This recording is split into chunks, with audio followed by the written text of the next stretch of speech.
This is my review for Chandler Morrison's Dead Inside. Story about a guy who, I don't know if he likes dead women or if he just prefers it over living women. To be more accurate, I don't know if he knows the difference. I don't know if Chandler Morrison knows the difference. A lot of things don't make sense in this book. And I don't think it's supposed to make sense. I think it's just supposed to be like a gross out book, where you just get grossed out by it, which is fine. I mean, there's a market for everything.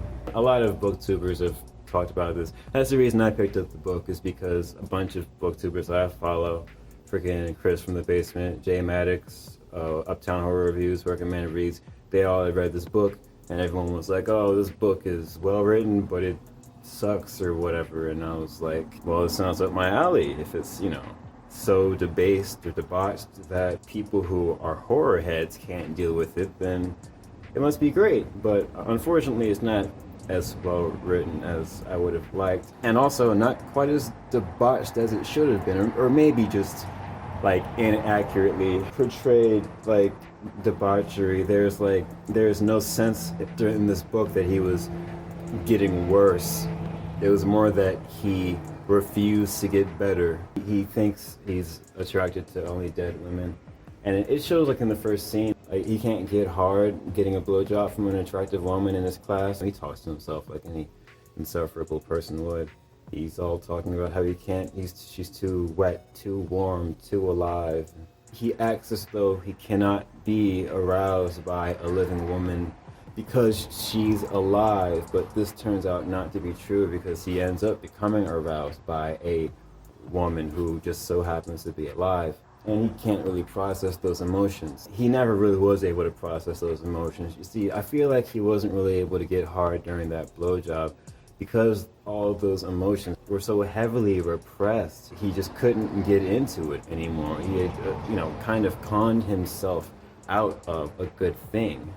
And he spends the rest of this book trying to convince himself not to go back. He gets involved with some chick who eats babies, that's her thing. He works at a hospital as a security guard, and when no one's around, he sneaks down to the morgue where there conveniently are no cameras like in real life. He goes down there and has sex with any woman that he feels wasn't really doing it for me on that end, I'm not a horror guy, so don't take my word for whether or not you'll enjoy the book. If you enjoy the genre, then what am I gonna say, I just personally saw an opportunity for the character to reflect as he sees the opportunity to become normal and choose not to. He wasn't really given the opportunity to honestly work through his feelings in this book, and that's the main issue.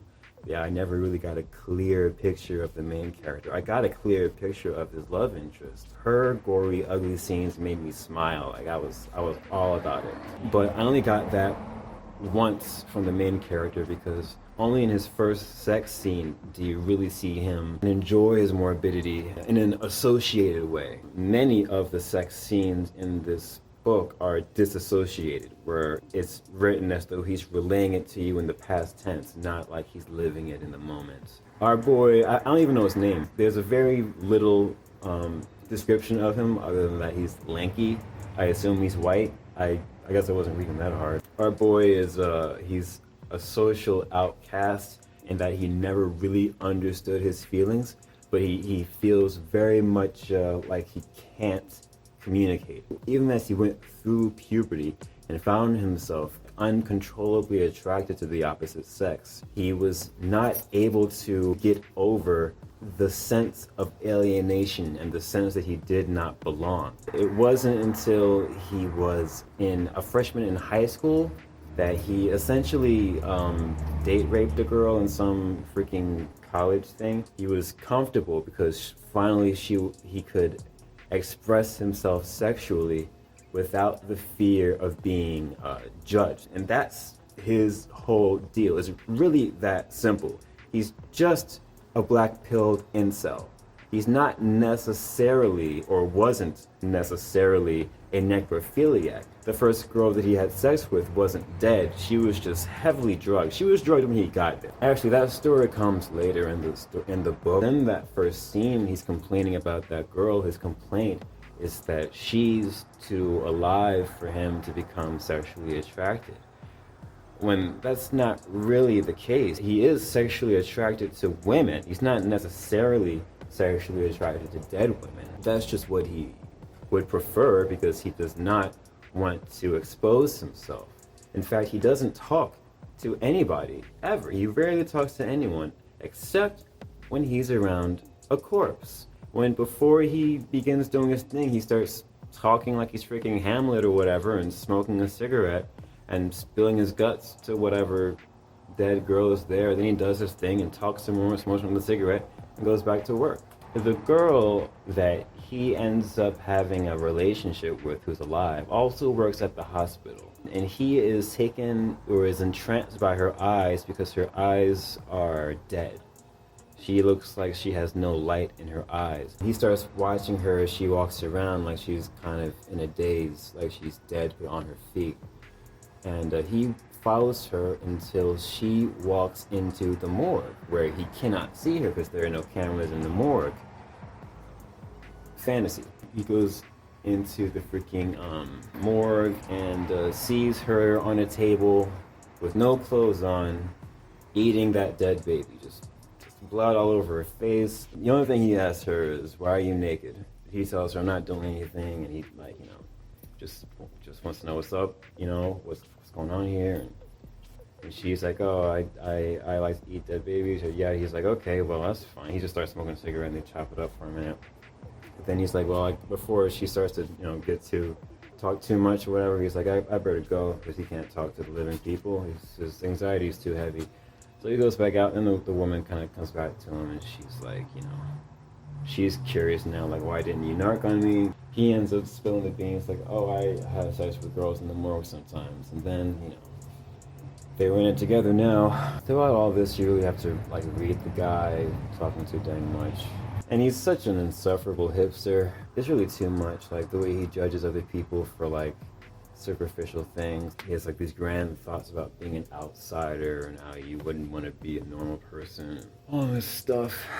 A lot of the story just deals with, him trying not to have a relationship with this girl, but they end up getting close, and then for some reason they end up going on a date. I forget what happens, and he tries, he tries to be. Oh, I forgot. Okay, so she has dead eyes, right? But that's because she abuses Vicodin, so she's high all the time, which I thought was great, because she's she has a slow death via addiction, and that death in her, he's attracted to. So I thought that was kind of fly, because whenever she kind of has these hints of life and the sexual attraction in her eyes, he really despises that, which is again a thing in the incels. So here's the thing about incels: it's not that women won't sleep with them. The problem is that these guys, when they're incels, what they want is control. They want to have sex the way that they want to have sex. If it's not done the way that they want it to go, they'll give themselves every excuse not to get laid. And this guy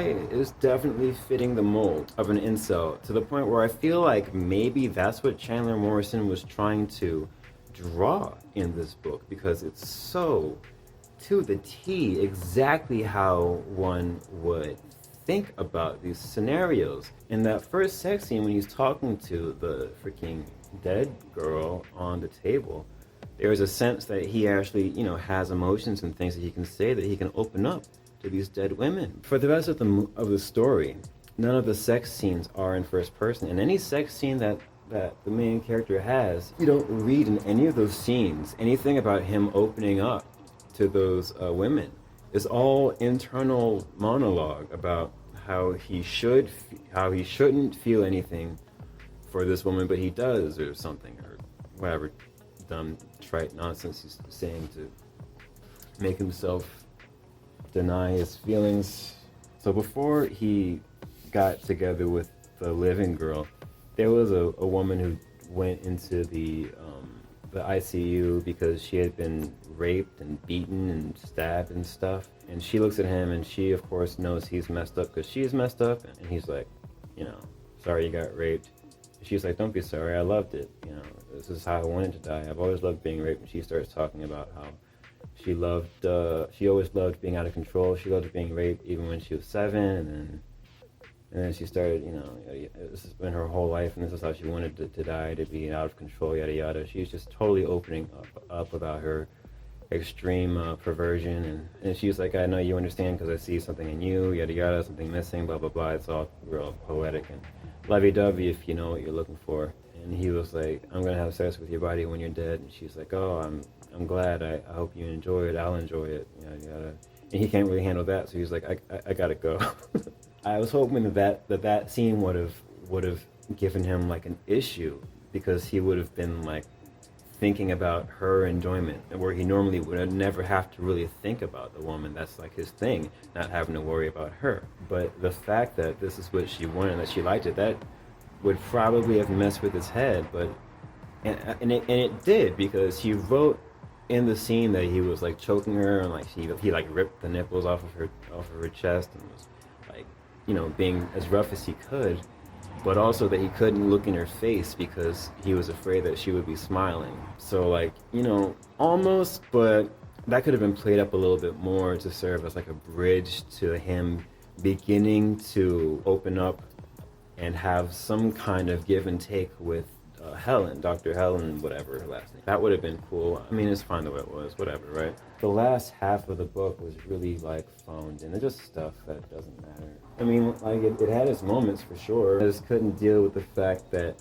he was such an insufferable hipster and like clearly a black pill incel, to the point where I was like, this has got to be what Chandler Morrison was getting at, right? This is definitely about being an incel. Because it's just so 100% accurate about it, straight up and down. But I don't think that that's what he meant. I think, and also the fact that he was such an insufferable hipster, I don't think he meant that either. I think it was just a gross out story. Like, it's just supposed to try to be edgy, and that's as good as it got. I'm gonna give it a 1.7. It didn't make my bones ache. It didn't make my stomach queasy. It was just kind of like, having sex with a dead baby. I seen it coming. But how can the baby's pussy be tight while he also mashes his insides together? Like, it's gotta be one or the other, right? So that doesn't make sense. Like a lot of things in this book that don't make sense. So that, like, a lot of stuff just broke my immersion. And then by the time it was over, I felt like the last half of the book was just too much nothing. Like, he was just trying to get to the end. He dropped the ball in so many sex scenes that I was just like, what's going on here? This was like my one foray into genre horror, and just to see what was going to happen, and this happened, so how about that? I guess next time I'll go with something that you guys like actually freaking recommend. I guess I should get into thrillers next, right? Because I was more into like the psychology of like why someone would think this way and that way. That's really the interesting part, not like the blood and gore. That's just like, I guess, the horrible parts. But in order for the world to make sense, the inner world has to make sense, right? Otherwise, it's just words on a piece of paper. All right, thanks, guys. I'll get at you next time with whatever I'm at. Like, share, and comment, or something, or that thing. You know what I'm saying? The YouTube thing.